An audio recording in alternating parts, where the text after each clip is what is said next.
And welcome back. I had a friend of mine reach out to me the other day and asking for advice. And it was on behalf of multiple other people, basically.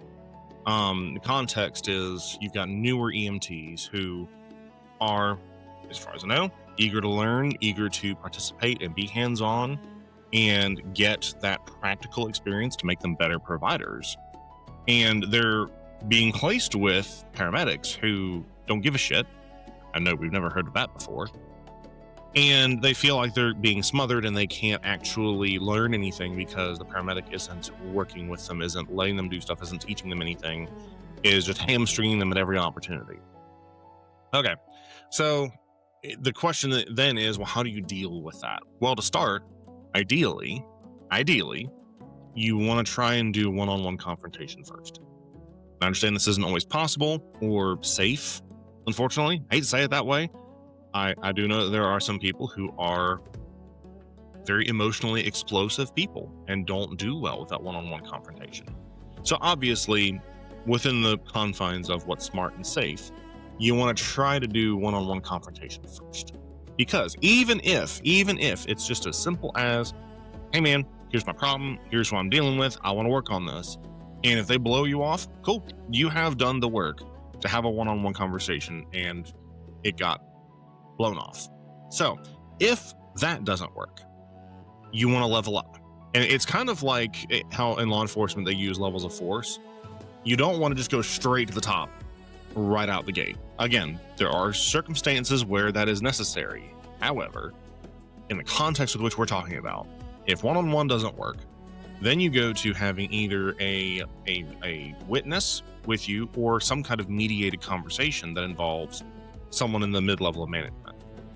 Ideally, it's whoever your next layer up is on the chain of command. So a lieutenant, an assistant shift supervisor, a crew chief, whatever your agency has set up. And try to have this conversation in a civil way in front of another individual, ideally an individual who can do something about this, who can come in and mediate and who can stick up for you and help address the situation. Or maybe there's just simply a misunderstanding between the two that needs to be clarified and you need a third person to be there and kind of, put everybody in their corner and say, hold up, let's figure this out. So you have the opportunity for all of that to happen, which if you have already made a one-on-one attempt at resolution, okay, cool. You're doing the right thing. You're working your way up.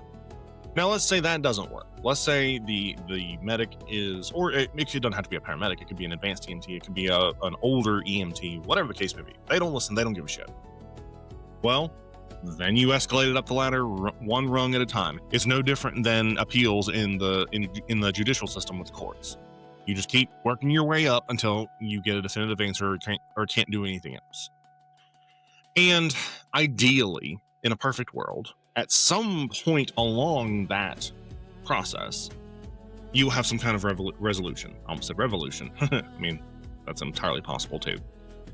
Now, it may be a resolution you like, it may be a resolution that you don't like, but you got to work the system, appeal it if you need to, work your way up as best you can. And ultimately, what's the goal of this? Is so that you can function more cohesively as a team. That's the end result in some of this. It shouldn't be just this, oh, I got it out for this motherfucker. No. I mean, there's a time and a place for that. That happens. But in this specific context of younger providers, brand new providers who are trying to learn, who want to learn, and they're being stymied by their more senior partner, this is what you got to do. Now, if management refuses to do anything, well, you've got two options. Well, really three. One, you suck it up and deal with it, which isn't really fair, and unless you have alternate reasons for doing that, it's probably not going to work. Your second option is leave. Sometimes all you need to do is go to a different shift, or maybe you need to go to a different agency altogether. And of course, there's people who are under contracts and whatnot, have to work within the confines of that. I understand that, but in general, move around, get out of the situation because trying to resolve it the right way didn't work. Your third option is to find alternate solutions to deal with the problem. And I've done a number of videos and episodes on this in the past, and specifically in the series talking about the 48 laws of power that I did. I would go dig around in there a little bit, because that's a much more thorough hashing of how to deal with these kinds of situations where you don't have any other option, you don't have any recourse, and how you not just deal with management that's being unreasonable, but deal with partners that are being unreasonable that management won't hold accountable for their behavior. Or in some cases, they just can't hold them accountable, whether there's a lack of a paper trail or whatever. And that's another thing with this, is you have to have a paper trail. And I hate that we're at this point in the world. I do. But you need to have a paper trail. And unfortunately, and obviously follow the legal confines of your state, sometimes you have to record conversations. South Carolina is a one-party notification state. So basically, I'm allowed to record personal conversations without the other person knowing. Legally, I have the right to do that, as do you.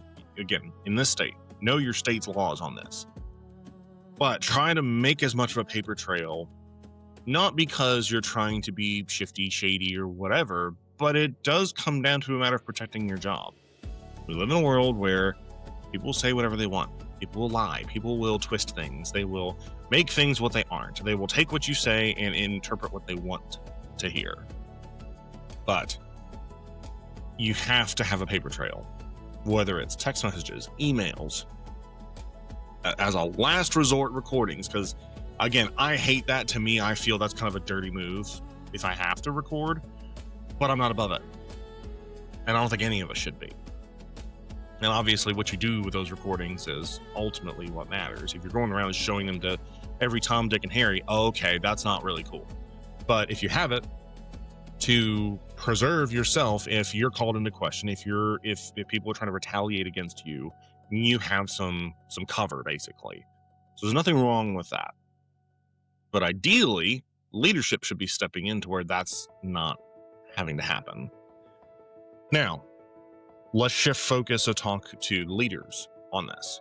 You have to pay attention to ground level problems, because if you're stuck up here, if you're stuck dealing with upper level issues all the time and you don't come down and deal with the everyday life issues, then ultimately that ground underneath you is going to start to rot, is going to start to wash away. Because if you're not taking care of those root problems, then it is going to make the entire tree sick. So you have to pay attention to those things. And sometimes it's not as simple as, oh, they're having a personality conflict. I can't tell you how many times I've heard that shit before. No, sometimes people are just absolute and total shitbags. Men, women, everything in between. Plenty of people are shitbags. And it's not just a personality conflict. Or if it is, it's because, well, their personality is shit and reflects poorly on the agency, on our profession, reflects poorly to our patients, all of the above. Sometimes you have to get down in the weeds and deal with the problems. And this is no different than you as a parent. So I have 3 kids, and you can imagine 2 of them are, well, I got a 12, 11, and 7-year-old. You can imagine there's some conflict there. There's shit that happens. And yes, I do my best to try to get the kids to resolve that conflict themselves. But there's times where we have to intervene and say, all right, stop it, shut the fuck up, here's what's going to happen. And I don't like having to do that, but sometimes I have to. It's no different with leadership. You have to set the example for how to deal with stuff. You have to set the example for how to definitively resolve conflict, not just sweep it under the rug, try to pacify everybody. No, sometimes somebody's wrong. Sometimes somebody needs consequences, and those consequences need to be enforced. Because, no, you don't want your people afraid of you, but you need your people to respect you. You need the people on your team to respect you in a healthy way. Because there's a difference between fearful respect and healthy respect. Respect that is earned versus respect that is based in genuine fear. And conflict is something we don't deal well with in EMS. We don't do very well with emotional intelligence when it comes to conflict resolution, because we're dopamine seekers. We have a hard time locking in and focusing on the moment. We're constantly on the move, constantly buzzing, constantly going from one thing to the next, to the next, to the next. We don't do well with having to stop everything and sit down and actually have a reasonable, rational conversation to resolve conflict. We just want it done and over with, fishbowl brain out of my hair. We want as few irritations as possible because we're irritated plenty on the job, right? We're used to dealing with a lot of bullshit on the job. So we're used to just, all right, let me just get through this as fast as I can, get rid of it, get it out of my hair, and I'm good to go. I'm good to go. It'll be fine. But that doesn't work. That's not how any of this works. And because we have avoided dealing with conflict the proper way, we now have systemic problems all over the place with how we manage these things because we're not in good we don't have good habits. We're not establishing a good pattern for how to deal with this stuff. So yeah, it's going to take a little bit of work. It's going to take a little bit of hurt feelings. It's going to take a little bit of gumption on the part of both leadership and the people on the ground level to address these things properly. We can't just blow things off because we don't want to have to deal with it. And especially in a job like this where your personal interactions do play a role in how effectively you're able to do your job. If you can't get along with the team that you're responding to calls with, then patient care is ultimately going to suffer. Your interaction with the public is going to suffer. Those patients are going to suffer. So this isn't just an ancillary issue. This isn't just an emotional issue or a psychological issue. This is a very real practical issue. How to deal with this stuff. We have a lot of, because of the high turnover in this industry, which is a whole other set of problems, we have so many new people coming in that we can't overlook this issue because they are butting heads with a lot of people who are salty, nasty, miserable people who usually are miserable at work because they're miserable at home. They're not actually fixing the things at home, and work is their escape, and they just want to do everything they can to avoid problems at work. And that sense of escapism is not healthy. That is actively destroying our culture. If you have a problem, especially as a new person coming into this job, and you don't know what to do, one, if you go and confront people directly, 9 times out of 10, those medics or advanced or senior people aren't going to know what to do with it. If you confront them reasonably, rationally, calmly, but also draw a line in the sand and say, this is not okay. Half the time, they don't even know how to process that. They're just like, wait, what just happened? And who knows what kind of reaction you're going to get. But if you do that, if you take that initiative, you're already setting yourself apart from a lot of other people. And work your way up the chain.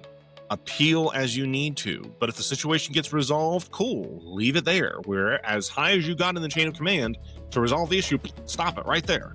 Don't keep dragging it out. Don't make it more of a thing.